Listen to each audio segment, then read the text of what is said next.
यहाँ पे आप एक सी प्रोग्राम देख पा रहे हैं जिसमें सबसे पहली लाइन लिखी हुई है क्या, हैज़ इंक्लूड stdio.h। ठीक है, इसका मतलब ये हुआ कि हम अपने प्रोग्राम में इंक्लूड कर रहे हैं किसको, standard input output dot header file को। इस फाइल में printf और scanf का डिक्लेरेशन मौजूद होता है, इसलिए इस फाइल को इंक्लूड करना कंपलसरी है या इम्पॉर्टेंट है।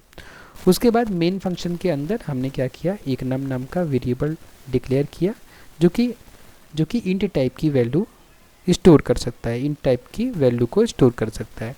उसके बाद में हमने क्या किया, हमने एंटर अ नंबर ये यूज़र को मैसेज दिखाया। ठीक है, और जैसे यूज़र ये मैसेज देखेगा तो यूज़र क्या करेगा, एक नंबर एंटर करेगा जिसको हम स्कैनफ की सहायता से इनपुट में ले लेंगे। ठीक है, मतलब हमारे पास नम नाम के वेरिएबल में यूज़र द्वारा दिया गया एक नंबर है। ठीक है, मान लेते हैं वो नंबर 8 है। अब यहाँ पे कंडीशनल ऑपरेटर का उपयोग हुआ है, तो यहाँ पे देखिए ये जो स्टेटमेंट लिखा हुआ है, यही स्टेटमेंट की वजह से हमें पता चलेगा कि नंबर इवन है कि ऑड है। अब देखिए यहाँ पे नम लिखा हुआ है, मतलब जो नंबर है उस पर हम क्या कर रहे हैं, उस पर हम राइट शिफ्ट ऑपरेशन परफॉर्म कर रहे हैं। ठीक है, जैसे कि हमने ऊपर समझा था कि अगर हम किसी नंबर पर राइट शिफ्ट ऑपरेशन परफॉर्म करें और जो रिज़ल्ट हमें मिला उस रिज़ल्ट पर लेफ़्ट शिफ्ट ऑपरेशन परफॉर्म करें और फिर दोनों ऑपरेशन परफॉर्म करने के बाद जो नंबर हमारे पास है उस नंबर को ओरिजिनल नंबर से कंपेयर करें।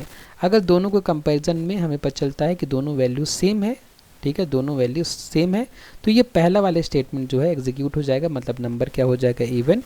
और अगर मान लीजिए कि दोनों सेम नहीं है तो नंबर क्या हो जाएगा, ऑड। ठीक है, इस तरीके से हम पता कर सकते हैं कि कोई नंबर इवन है या ऑड है। यहाँ पे जो समझने वाली बात है, अगर आप बिगिनर हैं, नया नया प्रोग्रामिंग सीख रहे हैं, तो जो कंडीशनल ऑपरेटर है वो थोड़ा कंफ्यूज कर सकता है आपको।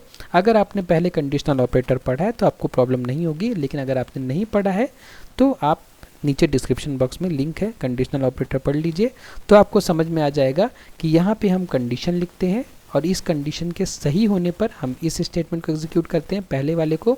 अगर कंडीशन गलत हुई तो हम नीचे वाले स्टेटमेंट को एग्जीक्यूट करते हैं। ठीक है, और यहाँ पे वही लाइन लिखी हुई है जो अभी हमने ऊपर करके देखा है। ठीक है, पहले नंबर को आप राइट में शिफ्ट करिए, उसके बाद जो रिज़ल्ट मिले आपको उसको आप लेफ़्ट में शिफ्ट करिए और जो भी आंसर है उसको आप कंपेयर करिए ओरिजिनल नंबर से। अगर ओरिजिनल नंबर से कंपेयर करने में दोनों ही नंबर सेम होते हैं, आपको पता चलता है दोनों नंबर सेम है तो नंबर इवन है, और अगर सेम नहीं है तो नंबर ऑड है।